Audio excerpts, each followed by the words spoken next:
Welcome back to Inside Indiana Overtime. Jordan Guskey, Alex McCarthy, here with you from Memorial Stadium, where we just watched Indiana barely lose to Ohio State, 34-27, a game where Ohio State was favored by 3 touchdowns, somewhere around that. And IU led for a lot of it. They led at halftime, but at a certain point, a couple injuries obviously kind of sunk Indiana, and you wrote about the injuries. Right. Nate Sudfeld and Jordan Howard both had lower leg, ankle type injuries. Apparently Sudfeld kind of rolled his ankle at Wake Forest last week and was limited during practice this week, and so it wasn't a huge surprise, I guess, for them. But Xander Diamont came in, played really well, actually. He was 6 for 14 for 76 yards, ran for almost 100 yards. He had a 76-yard, 79-yard, touchdown run. But looking at those 2 injuries, obviously those were kind of the big things for Indiana. You wrote about them, and we were just talking about which one do you think was more important for Indiana? Which loss was more damaging for them? Yeah. It was definitely Jordan Howard. Throughout the games this year, he's really carried IU on the offensive side of the ball. In the past 2 games before this, he had 33 and 31 carries. While he had over 200 yards, the most recent he had 168. He was the workhorse for IU's offense, and when he went down, they were giving the ball to Redding. Redding had 30 carries for just 45 yards. Redding just couldn't carry guys for 2 or 3 yards like Howard could, and when Sudfeld went down, in addition to Howard's injury, they knew Xander wasn't really going to throw the ball that much, so they were able to load the box, so Redding wasn't getting anywhere. Xander was able to be mobile, but really, besides that 79-yard touchdown run, he didn't make too many moves. He had a couple of drives where he was able to pass the ball well, but other than that, he was throwing kind of errantly. He had a lot of moving passes, which kind of hurt. Obviously, if you're able to plant your foot, you can throw it better and more accurately, but he wasn't able to do that because he was pushed out of the pocket so much. Because even when they weren't running, they were blitzing like IU was going to run just to stop that, and just Howard going out and then adding on to that Sudfeld, it really hampered IU's offense. Yeah, it definitely did. And really Indiana's offense hasn't, especially when it's going against Ohio State, defense as talented as Ohio State, it kind of was having trouble the whole game anyway. IU only scored 10 points in the first half, which is fine because they only allowed 6, but it's not like, when Sudfeld went out, then there wasn't, I guess, in terms of the scoring output, there wasn't a huge drop-off between Sudfeld and Diamont, even though, obviously, if you're in Indiana, you want Nate Sudfeld there. But tons of credit to IU.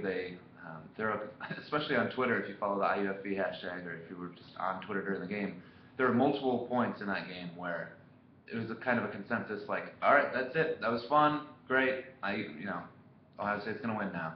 But Indiana didn't allow itself to think that way, came back and had a chance to tie it on the last play of the game, and who knows, if there hadn't been a bad snap and kind of a miscommunication on that 4th and goal, maybe Indiana would have tied it. And it was kind of interesting. Someone asked Kevin Wilson after the game if they would have gone for 2, if they had scored to make it a 1-point game right at the end, if Indiana would have gone for 1 or 2.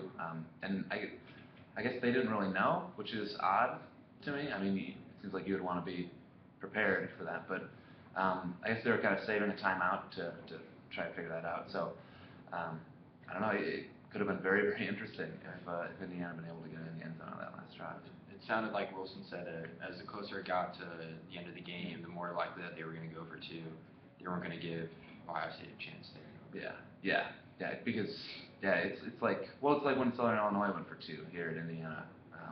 It's like when you have a chance to beat a team that you weren't supposed to be. Where you're not supposed to be in the game, go for it. Just try to get the win. Defensively, Indiana played outrageously well. Which is weird to say for a team that allowed 500 yards of offense, but they forced 3 turnovers, a couple fumbles, interception, very timely turnovers too. Ohio State was really starting to pick up a little bit of momentum, and then Tigre Scales got an interception. Indiana was able to take that down, turn it into a touchdown. So they were able to kind of take advantage of those opportunities and stayed in the game because of them. But even when they weren't forcing turnovers, the defense played pretty well outside of 3 plays. There were 3 Ezekiel Elliott touchdown runs, 55, 65, 75 yards. That that was kind of the difference in the game. Those kind of crushed Indiana. He ended up with, what was it? 274 yards on 23 carries for 3 touchdowns. So 195 of them on 3 different carries. yeah. So if Indiana had, and then besides those 3 carries, Indiana was playing well on third down. They were playing well in the red zone. They were forcing Ohio State to settle for field goals instead of touchdowns, which is huge when you're facing Ohio State, the number 1 team in the country. So I don't know. I mean, I guess we learned quite a bit about Indiana tonight. They're because a lot of going into this game, Indiana was 4-0, but hadn't played the best teams. I guess did tonight or today kind of prove to you that this is kind of like a bowl team. This is a decent Indiana team. Yeah, I think like Urban Meyer said it in his post-game press conference that this is a team that's going to a bowl, and after you see them play against Ohio State, you know that they can play with anybody. They have Michigan State later in the year, and that looked like earlier in the year, like, okay, like Ohio State, Michigan State, those are 2 losses, and I'll have to look at other games for a win. But now Michigan State doesn't look like such a hard game. I mean, it is going to be in East Lansing, but Right. IU showed that they can play against anybody. They got Penn State coming up next. Yeah. We got Rutgers after that. Those are both very winnable games. Yeah. They could be going into the Michigan State game with 6 or 7 wins. Yeah, which would be crazy. But yeah, I mean, I think was a huge step toward maintaining the confidence that they developed through the first 4 games and proving to themselves that, like you said, they can play with anybody in the country if they can play with the defending champs. So tons of reasons for optimism after this game. I know it's probably a little bit disappointing for fans who wanted that upset, and yes, IU was so close to getting it, but tons of reasons for optimism. It sounds like Nate Sudfeld and Jordan Howard are probably going to be back next week, or at least it's not going to be season-ending kind of things. Right. So Indiana should have them back, should be pretty much fully healthy, hitting the road next week against Penn State. We won't be joining them, we won't be traveling, but we'll still be covering them from afar. So keep reading, keep following on Twitter and all that stuff. We appreciate it. But that's all we got for now. Once again, Ohio State 34, Indiana 27. For Jordan Dusky, I'm Alex McCarthy. We'll talk to you later.